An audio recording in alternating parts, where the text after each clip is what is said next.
A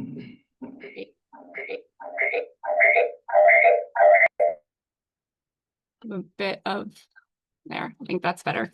Hi, everyone. I'm Marley Hauser, Senior Coordinator, Youth Leadership on NWF's Education. And can you all not hear me? I'm seeing some shaking of the heads. It's echoing very badly.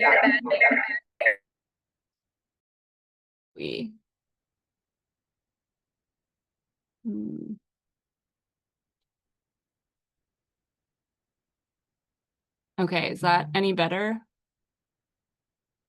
No. Interesting.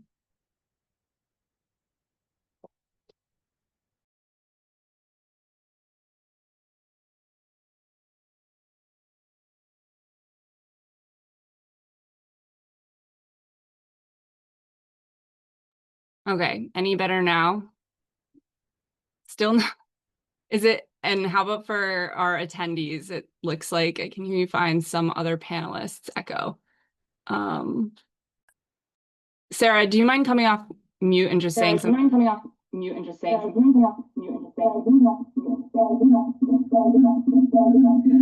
I hear a double echo still, and it repeats everything you say twice. Twice.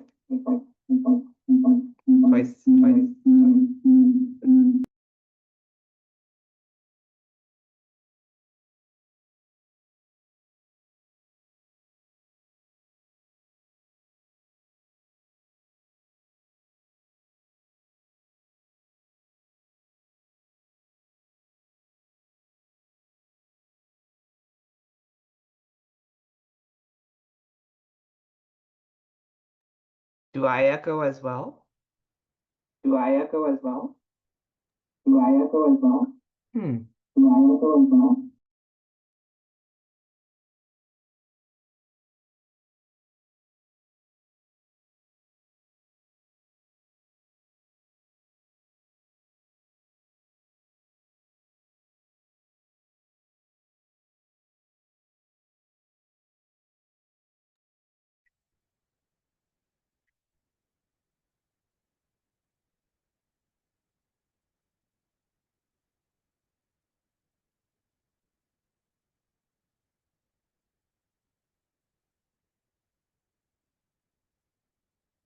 We're all working on the echo right now for everybody's information.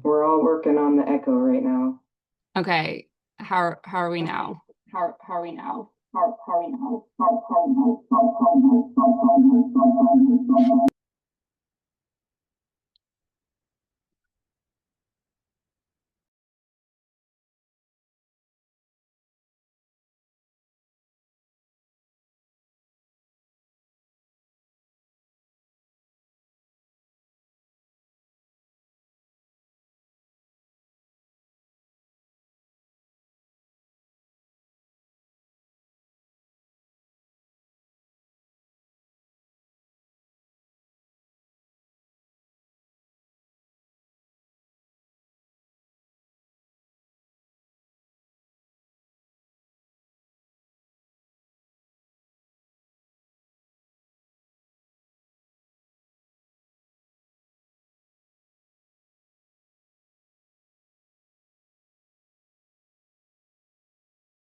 Okay, everyone, I think we're good to go now. I'll just wait on the other panelists to join. Ryan, you're nodding your head like there's no echo happening. Yeah. Okay. Yeah, I think we had some background tabs open that were echoing the live Zoom feed. So we are hopefully all set now. Sounds good. That sounds much better. Great. Thank you, everyone. So I'll start off again. My name is Marley Hauser. I'm Senior Coordinator of Youth Leadership on NWF's Education and Engagement team. I'll be moderating our panels this afternoon. So thank you all so much for joining. Our first panel will focus on careers in sustainable landscaping and habitat conservation. So whether it's restoring native plant communities, creating pollinator-friendly gardens, or rethinking how we manage urban spaces, this field offers a wide range of career paths that blend science, art, and a deep respect for nature. Our panelists have a wealth of varied professional experience from academia to the nonprofit sector to entrepreneurialism and much more. So each panelist will share a bit of their personal and professional journeys, the work they do, as well as their advice for young environmental leaders seeking to make a difference in this area of work in their own career paths.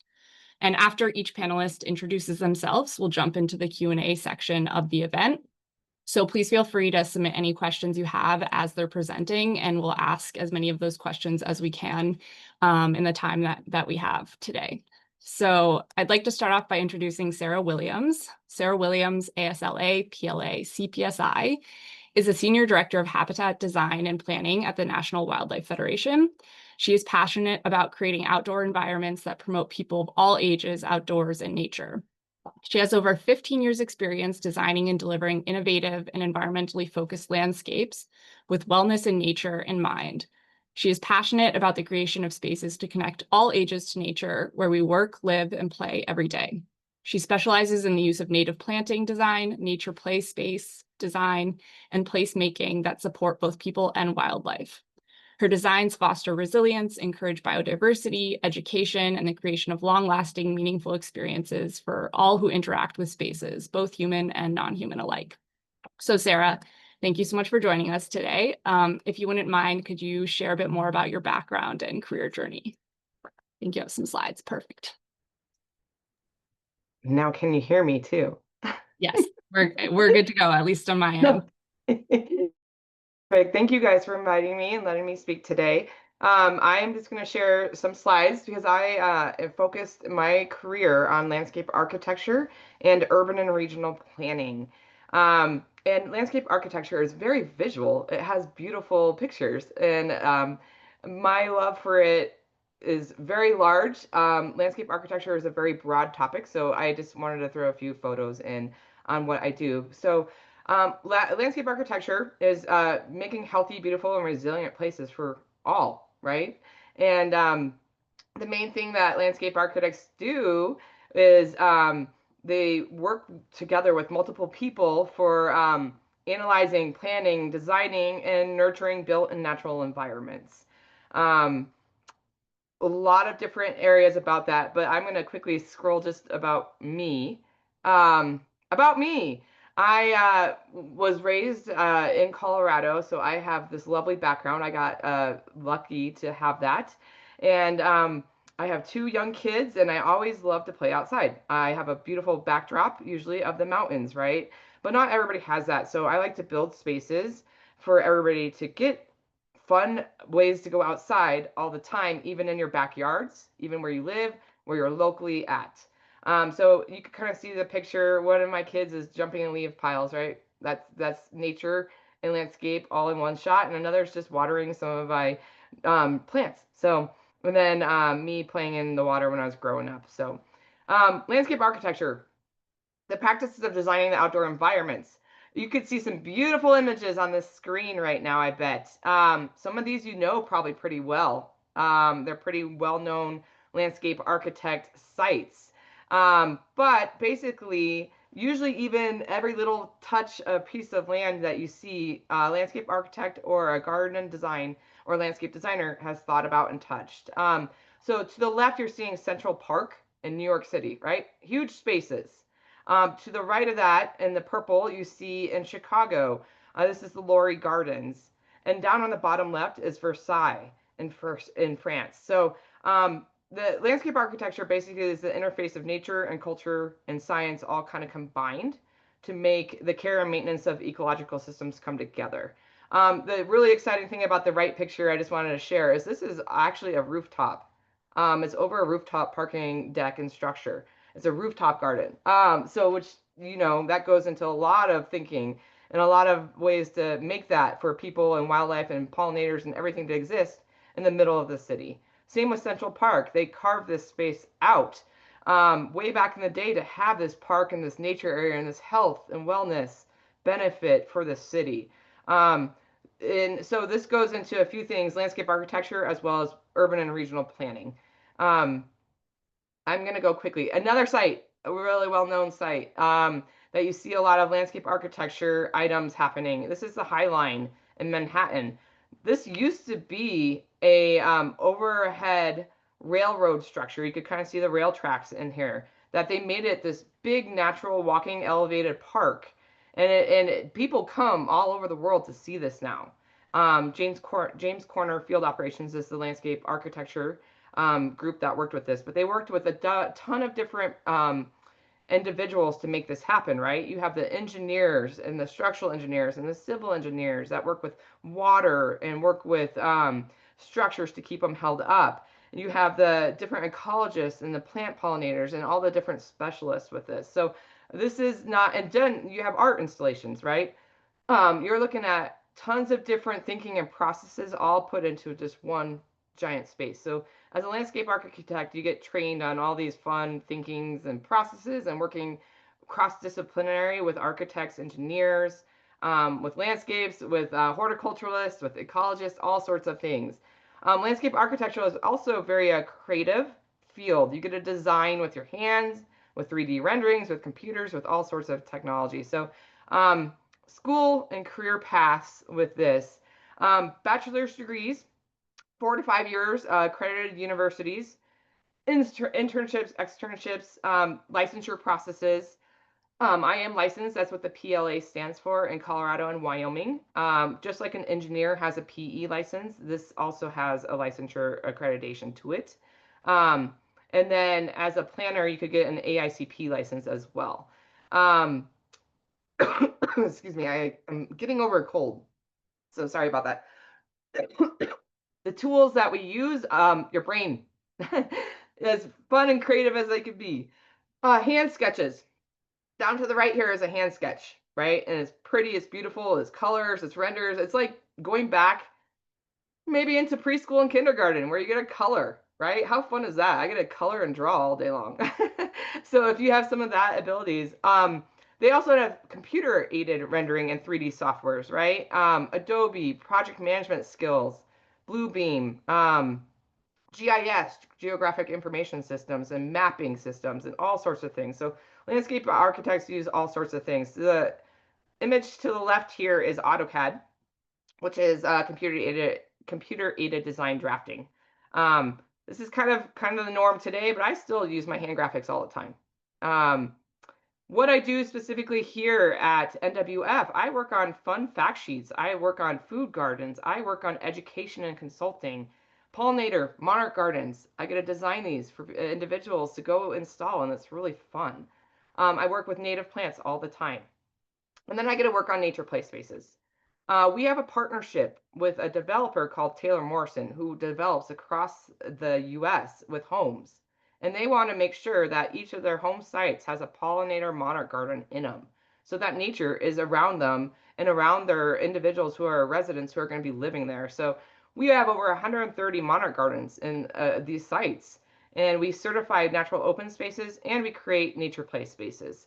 So we're trying to make sure that open space is where you are, where you live all the time, and we work and partner up with different partnerships like Taylor Morrison so that it happens. Whoops.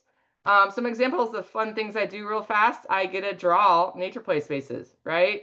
That incorporate nature. So this is a prime example of just 2 concepts I did for a site in Jacksonville, Florida.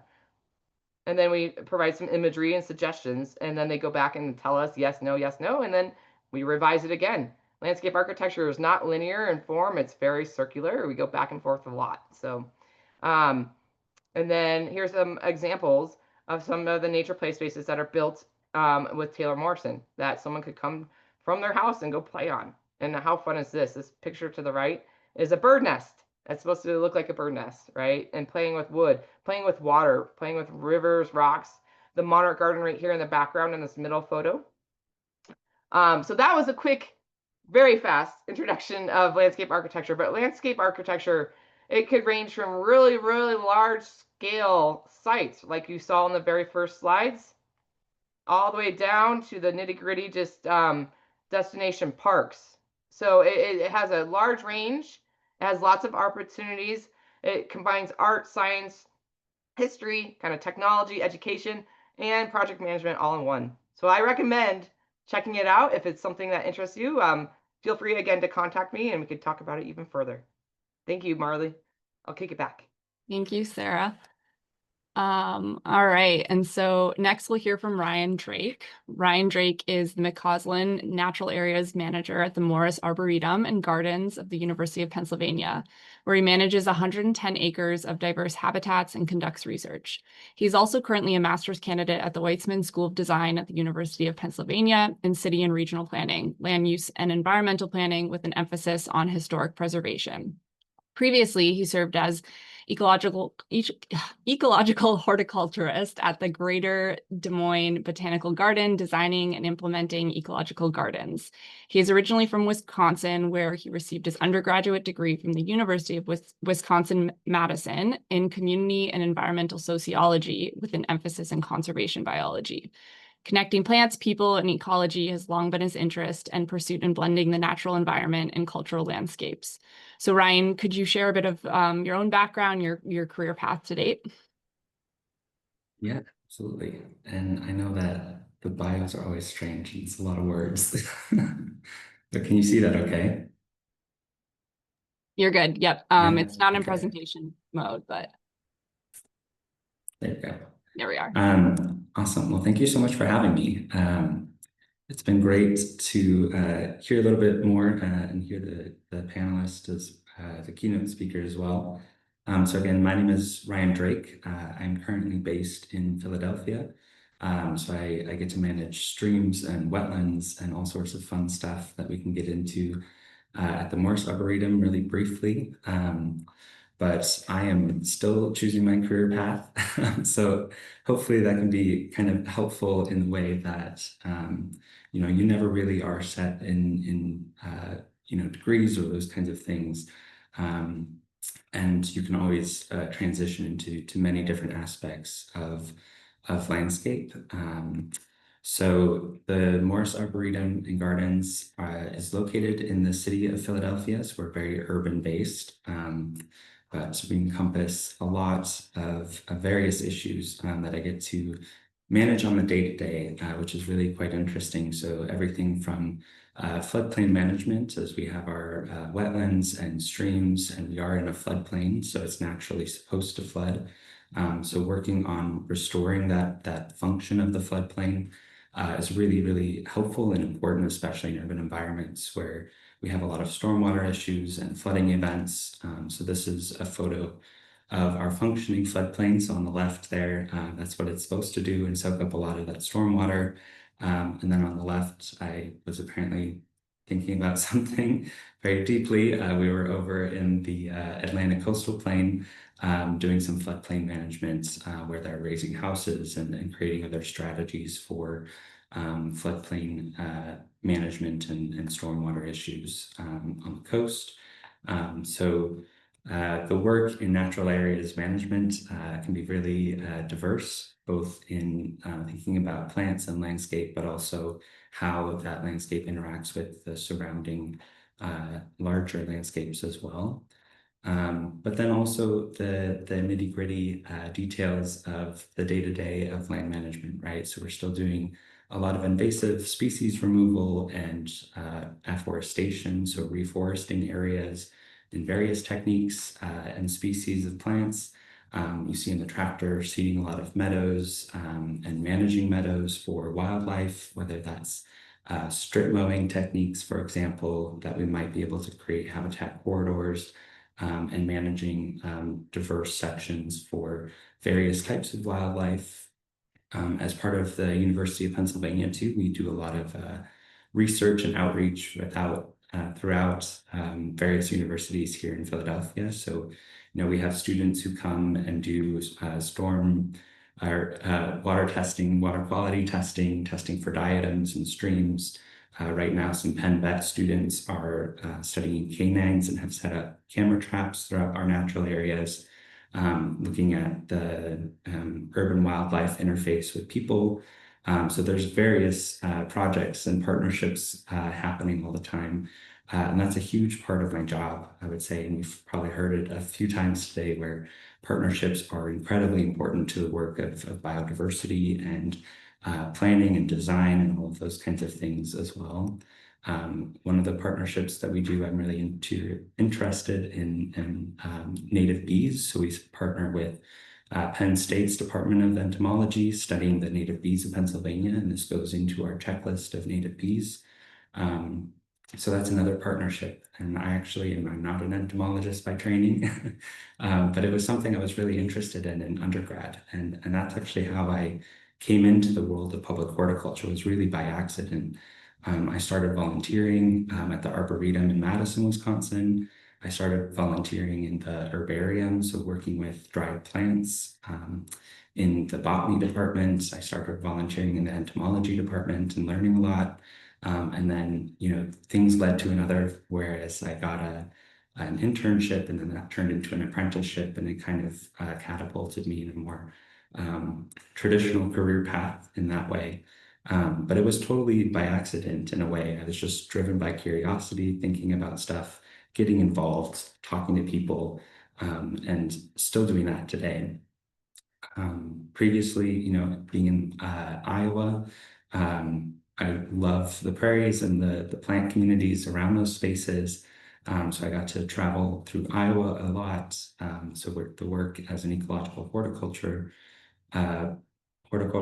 was thinking about designing landscapes in the public garden spaces in Des Moines. So as Sarah kind of talked about too, landscape architecture collaborations were really important through as an horticulturist working with plants day to day, but also demonstrating those plants and the function of plants and landscapes and Iowan landscapes, bringing those to the city to then educate the public of Iowa about their own prairies and landscapes. So those kinds of designs came out looking something like this, where we have some more sustainable landscapes. So it's sand gardens, so they're really drought tolerant. They don't need irrigation, so we're not using water. They're really great for the pollinators. And then also some of the rain gardens where they're soaking up a lot of that stormwater again. And various ways and methods in designing with plants that can be sustainable, especially in urban environments. And this is actually how I came to think about the next steps in my career, whereas graduate school kind of came up. I certainly could have thought about landscape architecture, and I certainly did, but then I thought about environmental planning.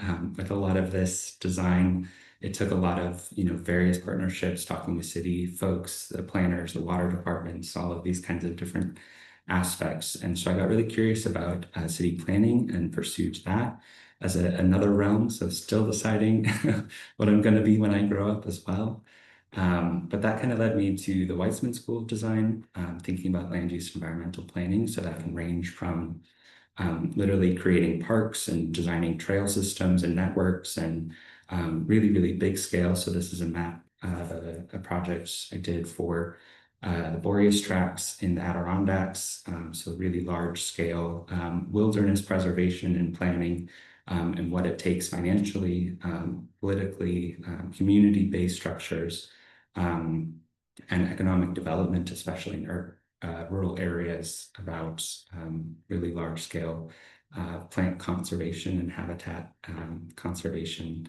But then also translating that to urban environments. So even looking at our wild collections as an arboretum, a lot of my job, I get to go out and collect plants in the wild and grow them out.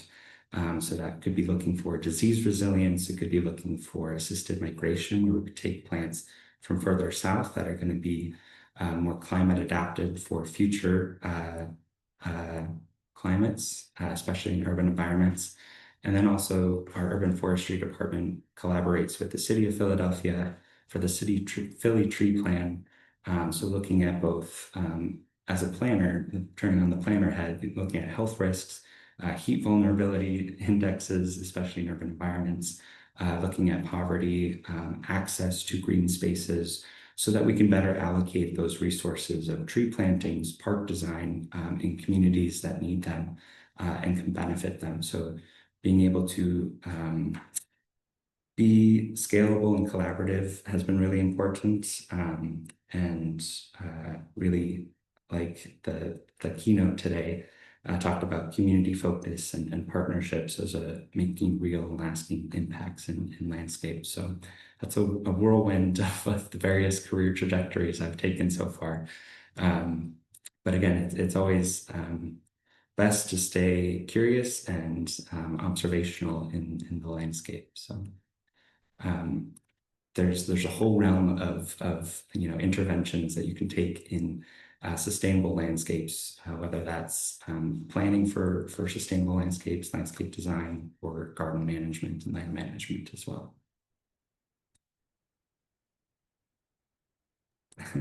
Great. Thank you, Ryan.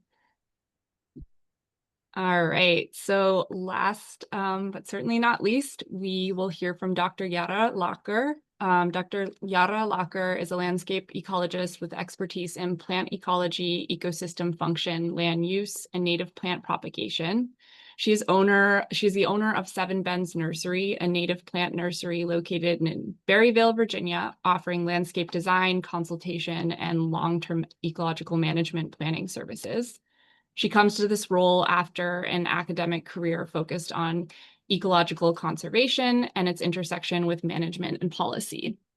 As a nursery owner, she is attracted to projects that involve local communities, serving through education and outreach, as well as through her role as board chair for the Blue Ridge Wildlife Center, a wildlife hospital focused on rehabilitation, release, education, and research on wildlife and One Health.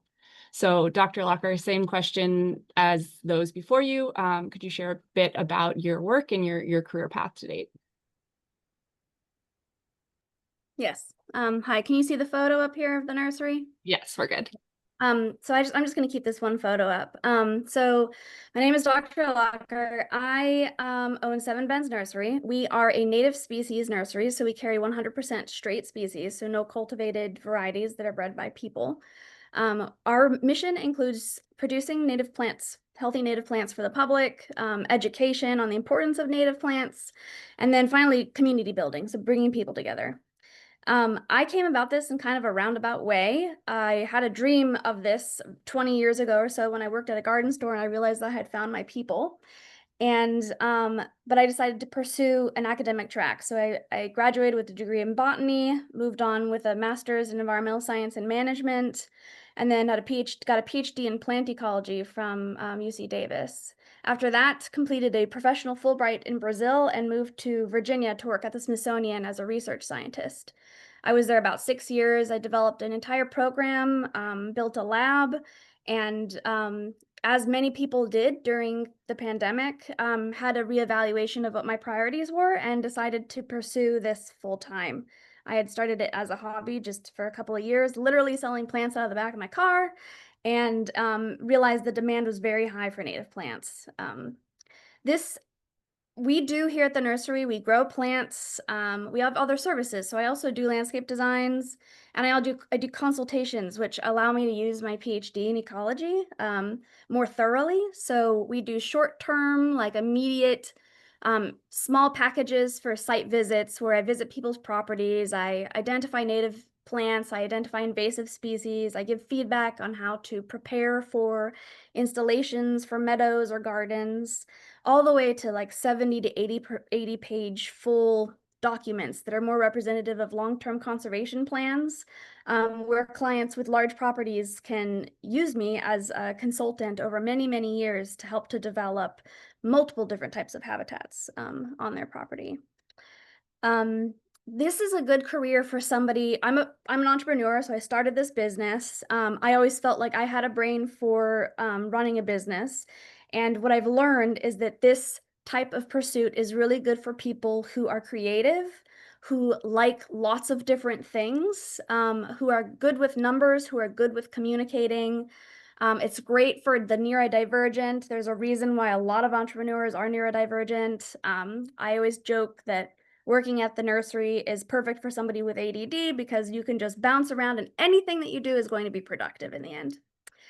Being outside is really great for us too. So I've been very lucky to take the community of nonprofits that I've developed over the course of working at the Smithsonian locally and turn that around into something that benefits the nursery and vice versa. So I hope to continue to bring these people together and to educate the public about what we do and why it's important, and how this nursery provides an example of how just a small little thing you can do that's really relatively easily accessible by most of the general public can spur like long-term and permanent change. Great. Thank you so much, Dr. Locker. So I will just make a note to all of our attendees that we are accepting questions from the audience. So please feel free to pop those in the chat, and we will get to as many of them as we can. With that, we do have one question from Gabriela Oliveira, asked, I believe, specifically to Ryan, but this would also be applicable most likely to you, Sarah, and possibly Yara as well. Out of curiosity, does your program include designing for accessibility, especially regarding trails and such? So maybe Ryan, I'll kick that over to you to start.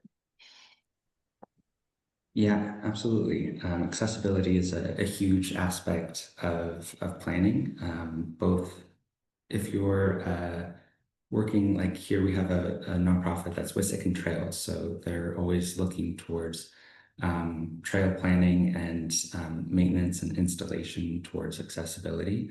But the city planning as well, you might take the perspective from a spatial analytics, whether that's transit and commuter. Is it walkable to get to a green space within an area? Is it easily accessible? Does it cost anything? Is it ADA accessible? That kind of stuff.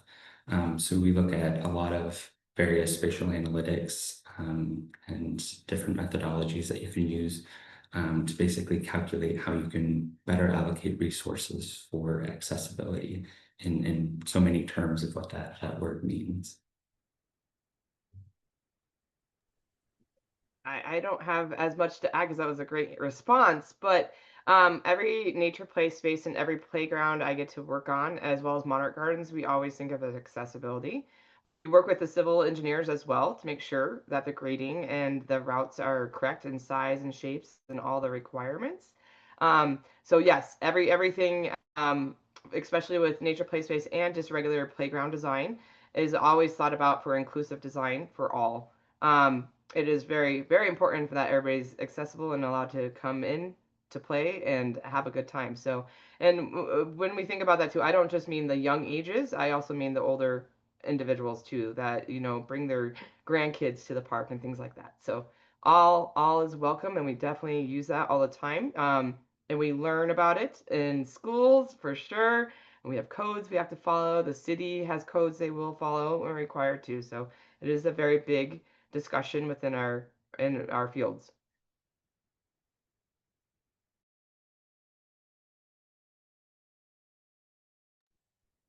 I can add just briefly, use is at the very top of the list of criteria to develop a garden that is for someone. And when it comes to the nursery as well, the mission is to get people out there to see the benefit of native plants. If they don't have access to be able to see that, or they aren't using their properties in the way that is useful for them, then you failed right off the bat.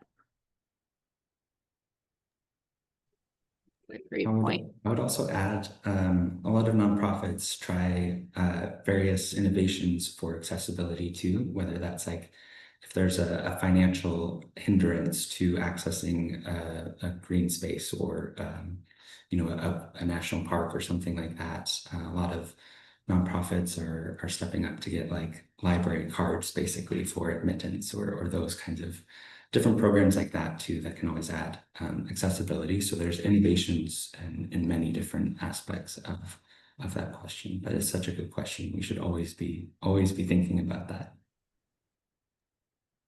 Absolutely. Dr. Locker, I'm gonna send it back to you now for a question on how do you source your native plants and how did you drum up publicity for your nursery? Yeah, sourcing is a really good question. An important question, particularly when it comes to native plants for so many reasons. So we source in multiple ways. I purchase seed from reputable nurseries. I personally source seed from client properties, always with permission. I have a whole network of people here that are involved within the conservation circles that also help me to source seeds. So we partner in that way. Having the nursery and having my background in ecology has been really useful in terms of developing those partnerships, because it's kind of a win-win. I can grow. I know how to grow. I have the infrastructure to grow, and I can produce material for people who then therefore need it.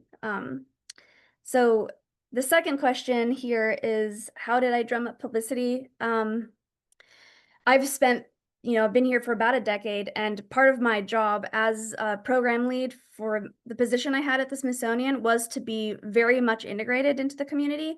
So I've already developed relationships with pretty much every nonprofit in the area, and it's a truthful, genuine desire to share the work that they are doing, not for my personal benefit, that has resulted in, I believe, a very strong network where now that I have this nursery, they are willing to do the same. So I espouse this within my role at the Blue Ridge Wildlife Center, at the Animal Hospital, that we need to get better at networking and working together.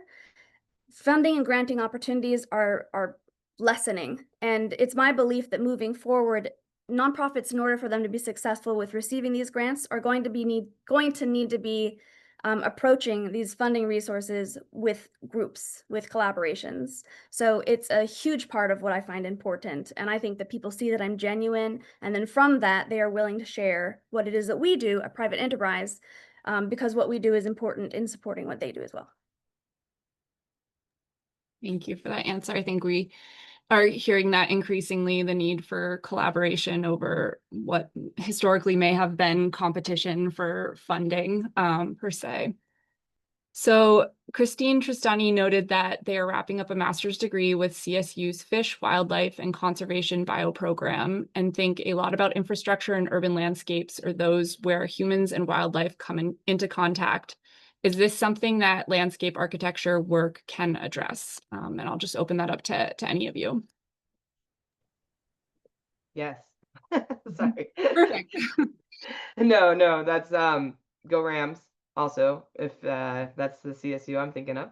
I also attended CSU for my undergrad degree. So yes, there's a lot of different ways that landscape architecture and ecology kind of comes together in flood mitigation, stormwater, and fish and wildlife conservation items. So yes, the answer is yes.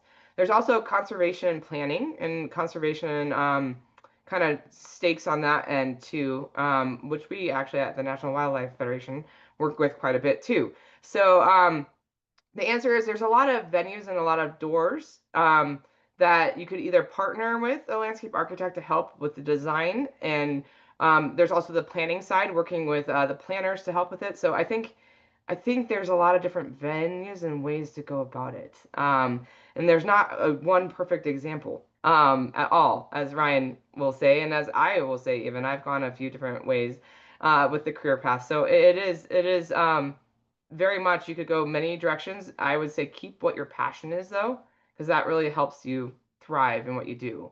It really makes you keep going. So I definitely say yes, you can. Multiple degrees also, and multiple connections, and multiple ways to do it. So yes, go Rams always.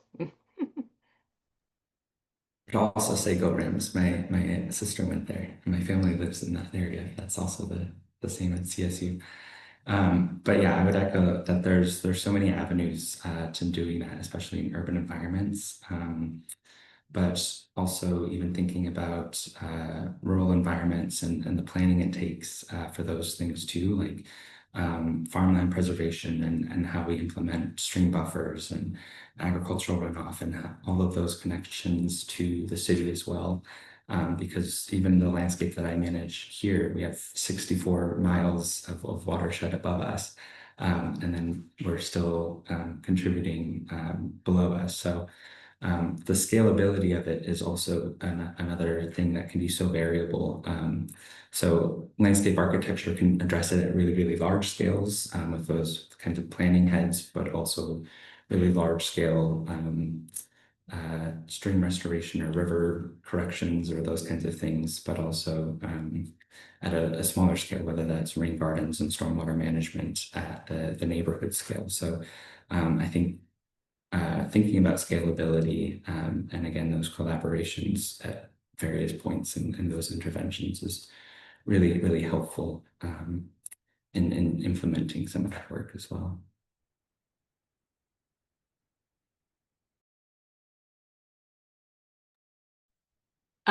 Okay, so our next question is from Simone Stevie, who asked, for someone who eventually wants to run their own sustainable landscape design business, how does choosing between becoming a landscape designer or a licensed landscape architect affect the opportunities and challenges they might face as an entrepreneur? Second part of that, also, what are some effective ways to build industry connections and find mentorship, especially for those interested in integrating a native plant nursery or plant-based business into their practice? Great question.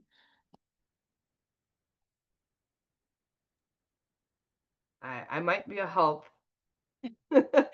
with the first part of that a little bit more so. And the landscape designers don't all have to be licensed. You're right, that is true. You don't have to be a licensed landscape architect to design.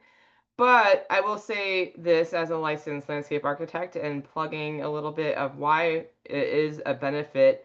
Um, it demonstrates basically your study and your knowledge that you have for the highest levels of the profession. And it allows you to stamp drawings with which the city in most counties will require. They require a particular standard, a set of entitlement drawings that you have to have, and then you have to be able to stamp them and say that I've gone through this training. I know how to understand the grading and drainage and the water and the planting and everything that, and the soils, everything that goes into it, right? That you have to learn about and go through to learn. So your credibility is basically acknowledged a little bit further for certain environments that might want that stamp and that might want that credibility. It doesn't require it all the time, right? But there are things that do require you to have that licensure to do things. And the other thing, I'm not gonna you know, harp on this a lot, but you think about your career and you think about your earning potential, right? Money talks. And I don't want to say that's not something you don't ever think about, because our passion for sure in this industry is great. But landscape architecture that usually is a licensed person might make a little bit higher of a salary than those that are non-licensed in the field. So your increase in that might go up a little bit if you are a licensed professional. So I'll end there and let others kind of talk about what they feel on that. I was not always licensed, by the way. I don't start out licensed, right? You have to take a very long test called the LARE. It is a 4-part exam, and it is a very difficult exam. You have to study a lot. And it's, for me, it has benefits, right? I had my own design business also at one point as an entrepreneurial also, so it gives me a little bit of freedom to go into that market when you needed to. But then I came back to the nonprofit world because I love the passion in what I do, right? And so it just allows you different venues and avenues too, if you're licensed sometimes. So that's also kind of a benefit too. You can have your own career and people acknowledge your expertise a little bit further sometimes. So. I'd like to speak on someone who's not a licensed designer, because I agree with a lot of what you're saying. I agree with everything that you've said, Sarah. Because I see the limitations in my ability to do projects that do involve like serious infrastructure and engineering thought. I'm partner with other groups in order to make that happen. And so I found it really fascinating to come at this from a PhD from plant ecologist, because my knowledge base is really wholly focused on plants and generating functional landscapes. And so thinking about biodiversity, thinking about like ecological restoration. I do consider soil and water. I do partner with a state program here called VCAP, which is the Virginia Conservation Assistance Program. And for the simpler projects that don't require engineering, I can be the primary designer. But then when it does require you to put in like a vegetated swale or a conveyance system, we have to find an engineer in order to design that separately from what I'm doing. So it's, however, a lot of these engineers don't have experience with native plants. So it's resulted in me having to force myself to form relationships with multiple other businesses in order to move forward with more extensive projects for our clients.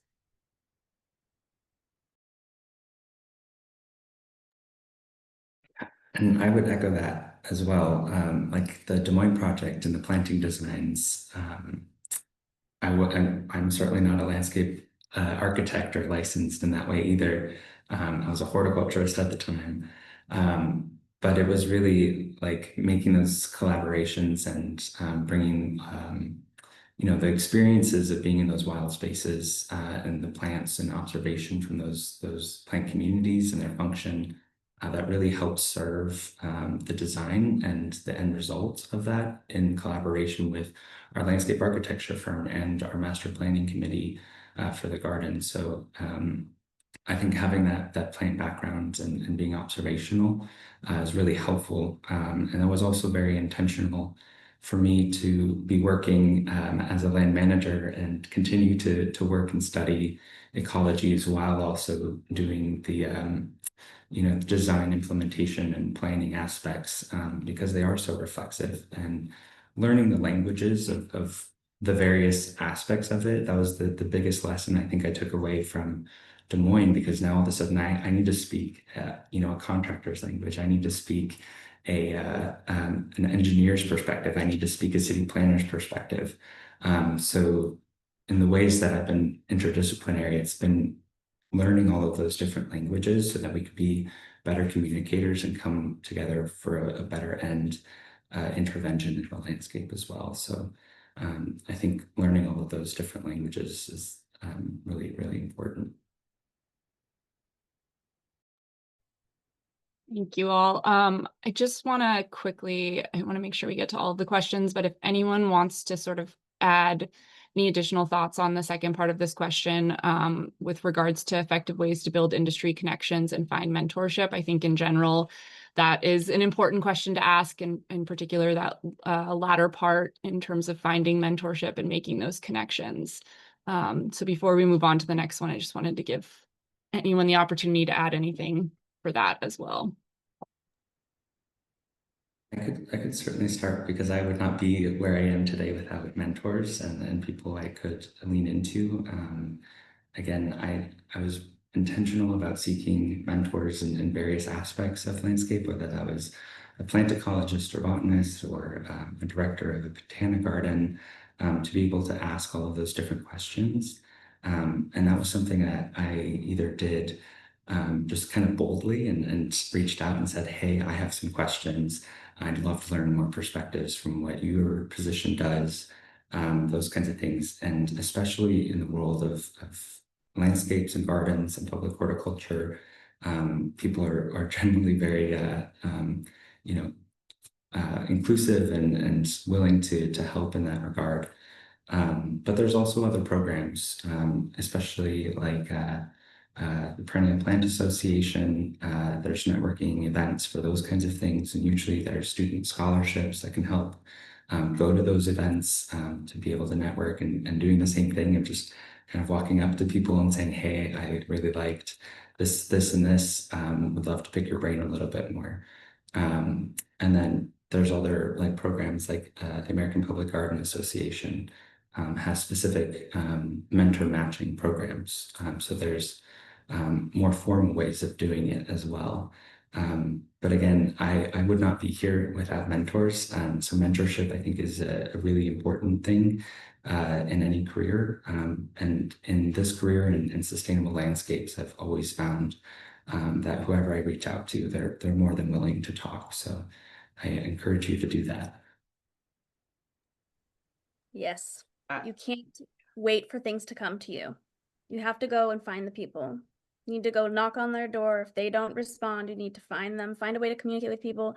In the native plant nursery world, there are not many of us, and we are all on the same page. So we all know each other locally. We all know each other. We purchase from each other. We share, successes with each other. So I think you just have to if you're nervous or shy, you have to find a way to get past these things and develop the community and find the people.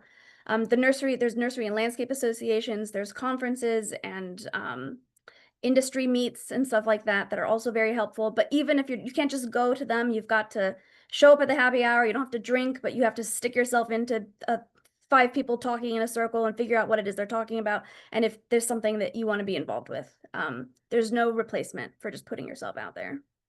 I fully agree too. And with landscape architecture, the American Society of Landscape Architects, ASLA is the acronym for that. They have a lot of resources for students and college levels for sure, and K through 12, that are free, or very, very reduced costs. They have a lot of videos up there, a lot of YouTube things. I mentor. In high school I did ACE mentoring, which is about the architecture, construction, engineering fields. And I also mentor students that ask, and I'm happy to sit with any individuals usually, if at the time allowing. So I love doing that. I love spreading the word and helping out others, and I feel like a lot in our field love to do that. We're very helpful. We all come from different paths and backgrounds, but it's very much find the direction that you kind of think you want to go, and someone that's doing similar work, and you reach out and ask, and they'll most likely say, oh, heck yeah, I'd love to help you. So definitely look into associations, talk to your teachers and university professors and all those individuals too. Usually also have so many wealth of contacts. Students that have gone through their programs to become professionals, right? So they know a wealth of people too. So definitely reach out. I just have one more thing. I'm going to post this in the comments, but I was actually co-author for a paper that's it's targeting graduate students, but it's really useful for anybody. It's about how to develop skills and identify the skills that are relevant for work in non-academic positions within the conservation field. So I'll post this in the chat. That sounds like it would be a fantastic read, and I will definitely have to take note of that myself. Thank you for sharing. So Stephanie Moyers asked, question is for all of you, have you been able to include consulting Indigenous communities when constructing these public landscapes?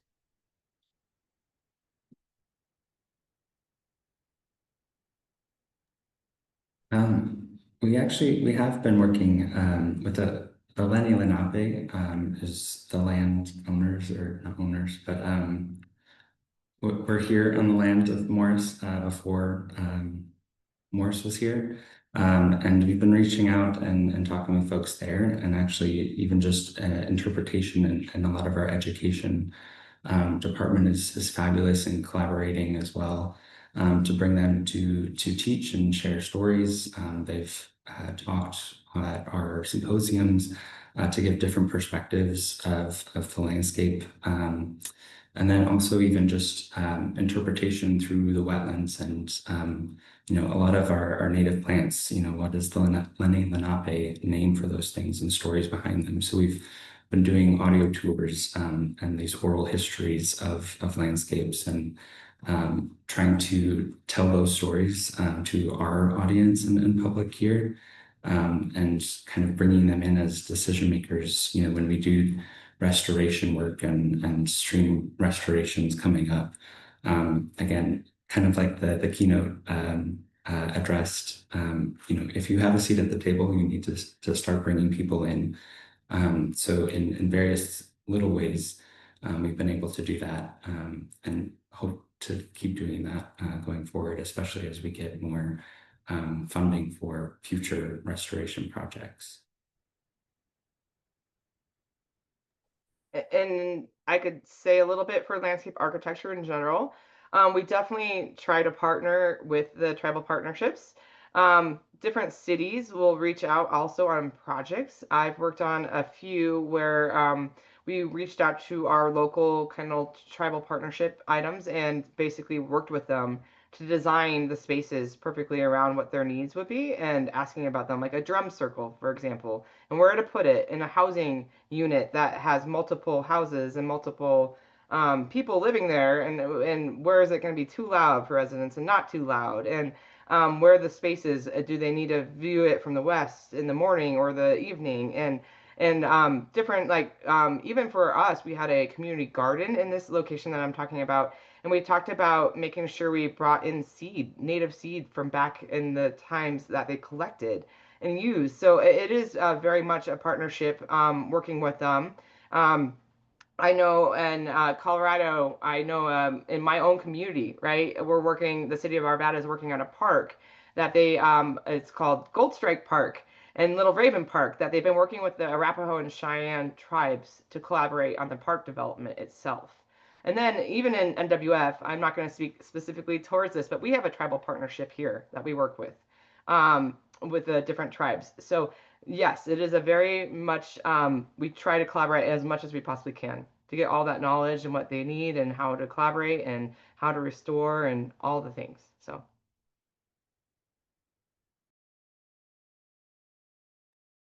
I don't have anything to add to that. Wish I have had the opportunity, but I have not so far.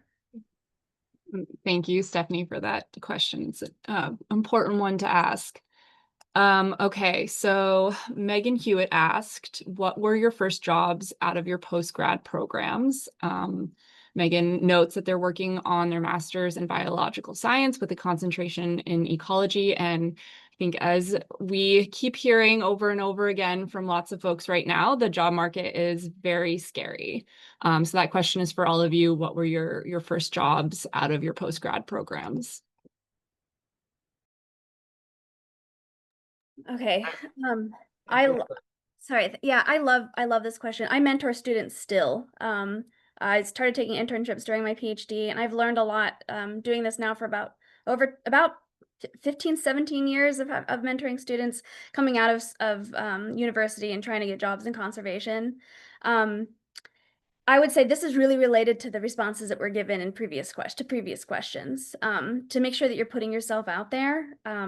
You can't wait for a job ad to come to you. You need to start forming relationships now with the nonprofits and the people that you're interested in. Doesn't mean that something fruitful in terms of a job will come from that, but that's in order to receive these jobs or to know about these jobs, you need to develop a strong network so that you have people looking out for you, people talking about, hey, I'm looking for this person to fulfill this role. Do you know of anyone? That's usually where people start. Do you know of anyone? I posted in there the article about graduate student skills. Some of that's going to be kind of dated at this point because I realize that's been 12 years since I wrote that. But a lot of it is still very relevant, like good communication skills, good interpersonal skills, the ability to present information, all that kind of stuff. I would say, I think that's it. Just go talk to people, find a way, find opportunities. Here in Virginia, there's a program through the Smithsonian Mason School of Conservation, which is the satellite division that I worked at when I was a research scientist here. It's a conservation-based program that brings students in from local universities, particularly George Mason, and they get to spend a semester on the campus at the Smithsonian, learning practical conservation skills from scientists, from people like me. I have a student currently that is I'm hosting at my nursery where he's learning horticultural skills, how to ID and to develop strong observational skills and critical thinking. So it will set him up to work in this field in the future. So when I graduated, these kinds of programs were very, very rare, and there are more of them now. So if you're interested, it's worth just seeking out to see if there's something like this nearby where you want to be, where you want to live your life. So my first job out of undergraduate was in a landscape contractor side of field. While I was studying at CSU at Colorado State University for my undergraduate degree in landscape design and contracting, I actually worked in the nurseries, and I loved the plants and I loved working in the nurseries. And so I went back and forth a whole lot with what I wanted to do, but I went into the landscape contracting side to see and understand about budgets and about estimating and how much it costs to put in things, how these designs all worked and got really into the field. So I kind of went into a landscape contractor, which at the time was called Valley Crest. Valley Crest is no longer there. It is now called Brightview. They merged with a landscape maintenance company. They really helped me understand that there's two sides, at least in my world at the time, there were two sides. There's the design side and the contractor side, and how they merged and came together. Now, clearly, I've grown in my career and I see that there's more to it. But when I exited from my undergraduate degree, I was like, there's so many ways and so many paths you could go, right? And so I think I was overwhelmed by that, I will say. And I went in and I just started, right? I just started. I probably, truth be told, probably should have interviewed more people, and probably should have reached out and asked more people, right? I'm that case where I should have gone back and done that. But the path I chose, I love. I will never take it back because it's let me understand so much more on both sides of the field. Of understanding how the design side, the theory side, the building it side. And I continue still to even learn about more in the ecology and the civil engineering side of things and stormwater. So it's just so many sides to go. But my first jobs basically started out, I will say I had to start working more at the lower side of things and learning from everybody. Make sure your listening ears and your learning ears are open and don't think you know everything, right? I know that sounds a little bit funny to say that because you already probably know that, but it's just a reminder that, hey, you have to learn from all these mentors in your field that your first job is at. And to find it, it was a lot of searching online, asking teachers, asking people, kind of putting yourself out there again. So I took a job out of Colorado for my first job because I wanted to travel somewhere new and try something different. And it was very hard and rewarding, right? So there's all sorts of things to try and learn. And it wasn't maybe the most glamorous job in the beginning, but it was a great first step. So, and it continues to grow and grow.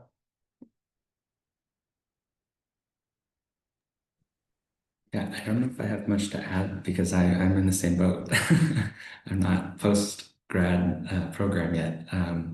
But the job I currently had and the job as an ecological horticulturist was the first full-time job that I had right after undergrad.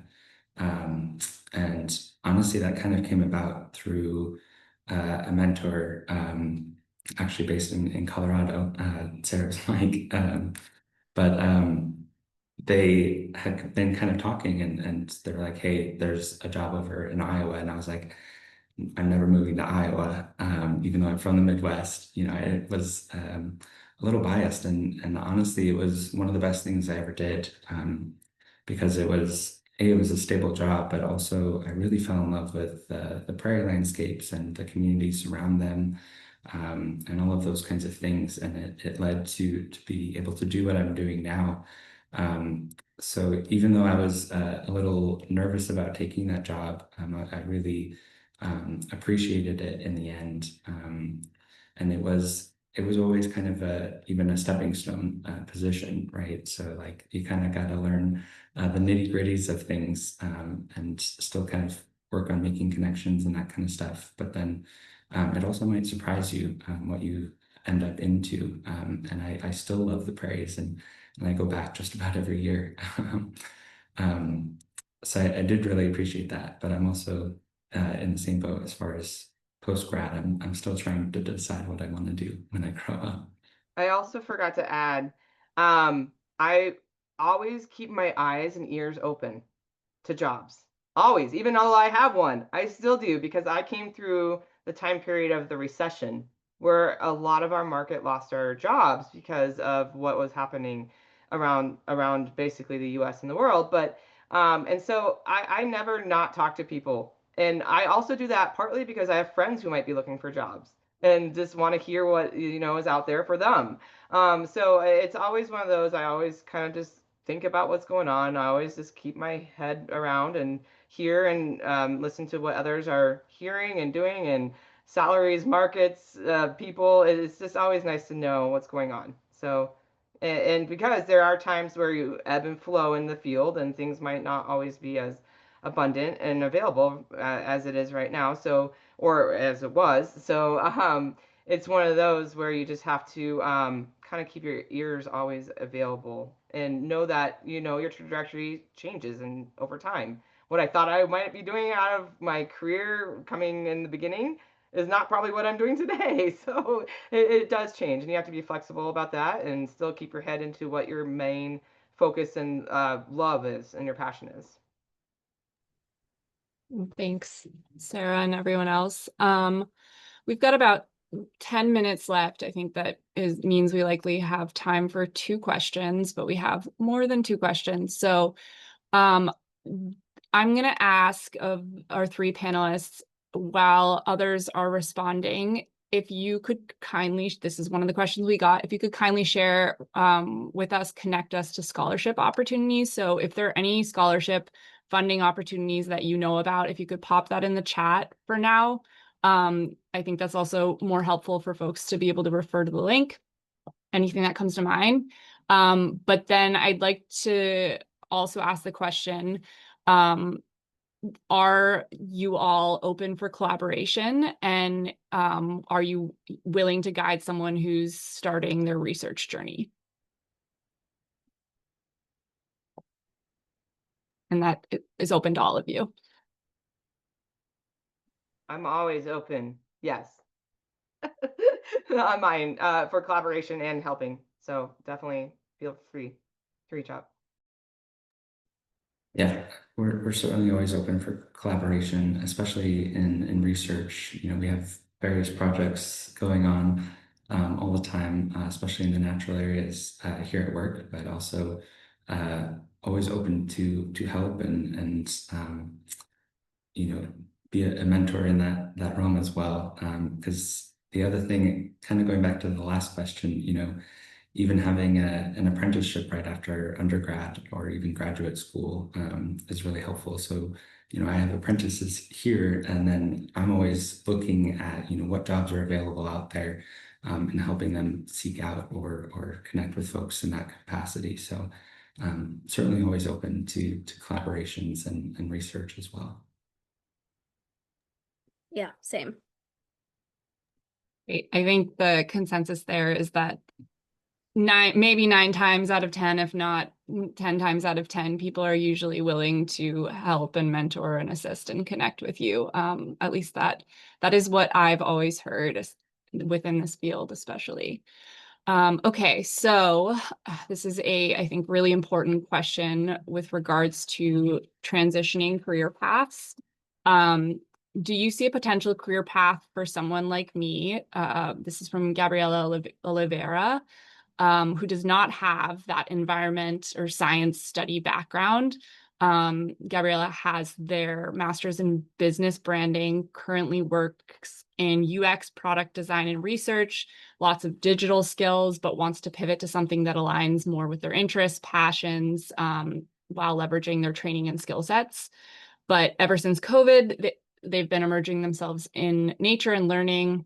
Currently a Virginia master naturalist, learning a lot about Virginia's natural landscape, native plants, how bugs are actually not scary, and some volunteer work as well. So I think in summation, maybe not a traditional academic background in environmental science or conservation, but acquiring those skill sets elsewhere and how you know, they can make that transition into these fields. Can I start? Yes, please. I think picture a nonprofit, picture a business, you know, to run a business, for example, you need financial planning, taxes, management of people. So there's HR, there's advertising, marketing. I mean, as a small business, I started doing all this. I've now hired somebody to run our social media. Think about nonprofits. It's very similar. You have all these different facets to how these organizations run. It is completely impossible for any one person to have all of the necessary skill sets to do all of those jobs well. So 100% yes, there's a lot of opportunity. I think probably your best bet in finding something like that would be to target larger organizations, larger nonprofits, larger businesses that are involved in the sort of work that you're interested in. Yeah, I would echo that too. You know, even again with our apprentice program, it's specific programs like that are designed for people who are both coming out of college, but also career changers. So I've had a few apprentices, you know, who come from one came from fashion background and one came from library sciences and were interested in becoming naturalists, and one became a master naturalist and is now working full-time at a native public garden here in Philadelphia. So those kinds of programs, keep an eye out for whatever locality you're in, because those are really designed for doing that kind of career change in a sense. But again, just demonstrate passion and those kinds of aspects, and that curiosity, I think, is something to maintain and even cultivate, because that, I think, is one of the most helpful tools in transitioning in careers, and something as a hirer I'm looking for in a potential applicant as well. I don't have too much to add because they really nailed it on the head. Um, Continuing education always also. I always strive for that myself, and learning everybody's different industries and learning from everybody. So I don't have too much to add to that. So I'll stop there. Okay, so maybe we do have a tiny bit more time, and I'd love to squeeze one more question in. So maybe in 1-2 sentences, if you all could respond to whether looking back, is there anything you wish you had done differently when you started out?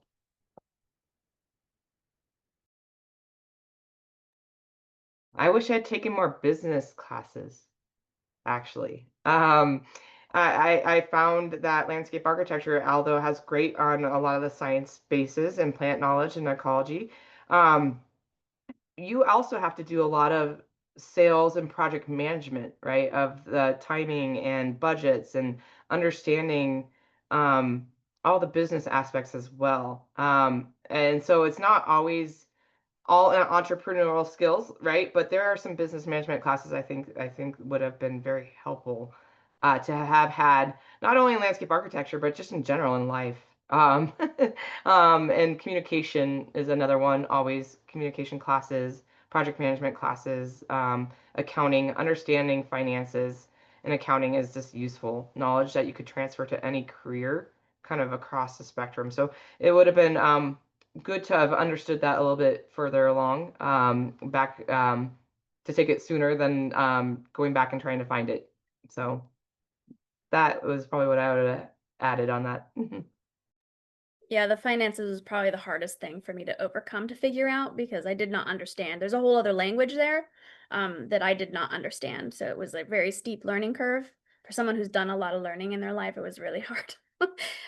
But thinking back, I took a really roundabout way to get here. Early on, I thought, why didn't I just do this when I wanted to do it, which was like 20 years ago?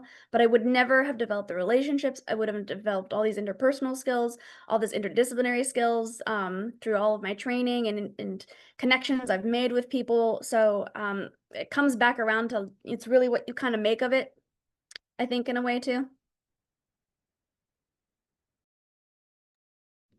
Yeah, that's such a good point. It really is what you make of it.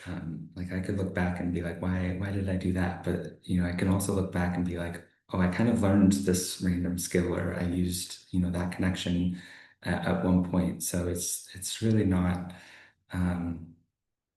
about like regretting anything that I've done in the past. I've just been curious and talking with people, but also looking back and saying, what lesson did I learn from that experience, kind of a thing, and make adjustments there. Well, I think that's a great piece of advice to end on, Ryan. So thank you so much. And we are just about at time. So I want to thank all of our panelists for joining us today. Really appreciate your insights and your advice to our attendees, as well as all of our attendees for joining this discussion. Up next is our second panel featuring an inspiring group of professionals working in wildlife conservation. So we're going to take about a 15-minute break right now, and then we'll start up again at 3:30 Eastern time. So thank you again, everyone, and we'll be back shortly. Thank you. Thank you.